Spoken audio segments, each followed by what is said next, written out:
Baroness Scotland, many thanks for your thoughts and recollections. Baroness Scotland, Patricia Scotland, Secretary-General of the Commonwealth, of course. Let's stay very much here at Windsor Castle with reflections, with people who knew the Duke of Edinburgh. With me here in the drizzle at the castle, welcome, is Dr. David Staples, who is the Chief Executive of the United Grand Lodge of England. Thank you very much for having me. And, well, we are talking, of course, about Freemasons, and I think a lot of people who are watching might not know that the Duke of Edinburgh had any connection, but you can explain it. He was indeed. I think the first thing to say is that certainly as a younger man, he had an enormous amount of fun with his Freemasonry. He was brought into the Navy Lodge in 1952 by his father-in-law, King George VI. And of course, it's a great thing about our organisation that you don't care if you're a king or a duke or even the son of a forklift truck driver like me. You can come in, you have an enormous amount of fun, and it teaches you to be a better person.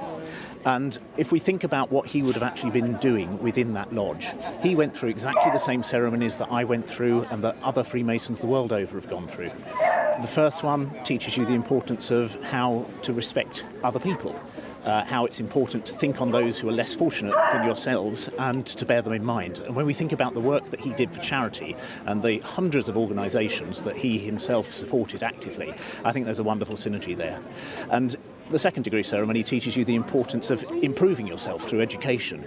And you look at his Duke of Edinburgh's awards and the tens of thousands of young people who have been buoyed up by that, who've gained in self-confidence by that, who have grown into bigger, better people by that. It's again, an enormous synergy between the values that were so clear to him and so important to us. And is it something that he came to because he actively sought that out? It's something he wanted to join? Is it something that came from his time in the Navy? Where did that inclination to be part of that come from, do you think? I imagine his father-in-law tapped him on the shoulder and said, this is something that you should be doing. It's a good thing to do.